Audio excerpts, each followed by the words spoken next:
Welcome back to my channel. If you're new here, hi, my name is Jessica and I'm a licensed mental health counselor.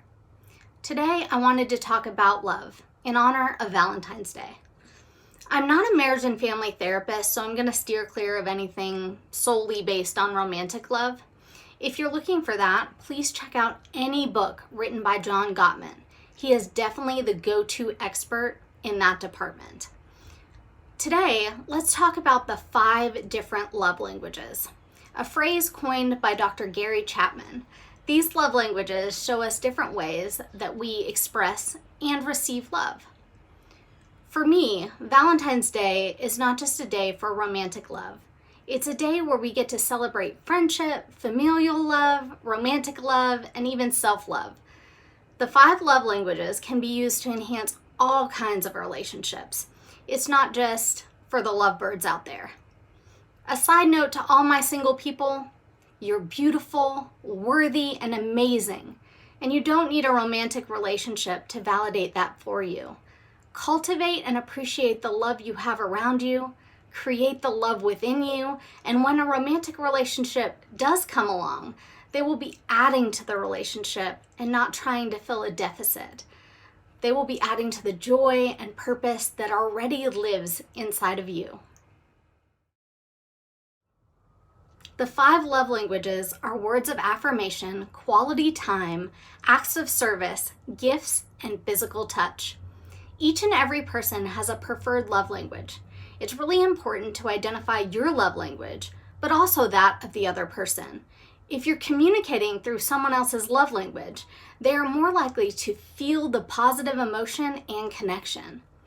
Here's an example for words of affirmation.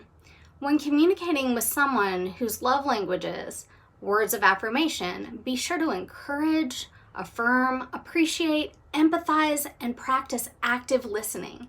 Some action steps that might help them feel loved could be notes, text, cards that just share how much they mean to you.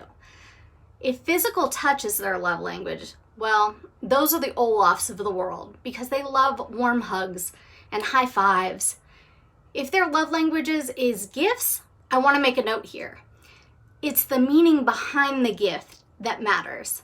It could be a small but meaningful gift that matters. An example of this, and all the moms out there are going to know exactly what I'm talking about. So my daughter loves to pick up things on our walk, whether it be a leaf, a flower, or rocks. Keep in mind she's 1.5, but she is so proud to hand me something so beautiful to her. She lights up with joy when I show her appreciation for my gift. Now, on any other day, I would have casually bypassed any of these items, but she makes me acknowledge the beauty in things around me, and I get to see them through her eyes. Those are the best gifts in the entire world.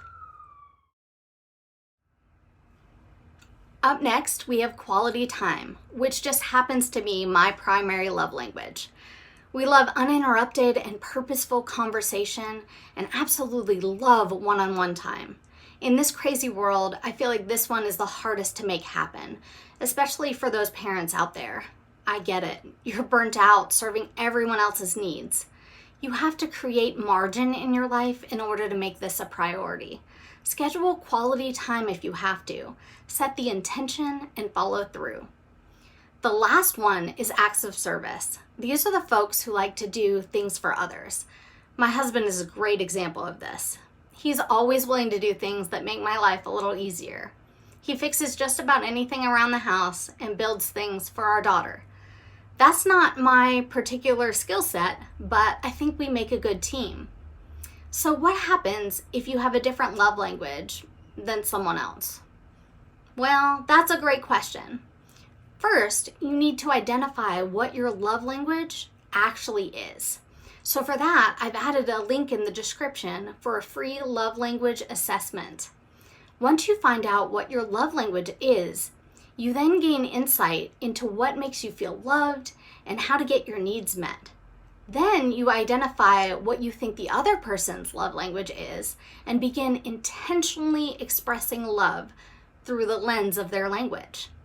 It may seem weird at first, especially if you're not used to expressing love that way, but the focus needs to be on what the other person experiences.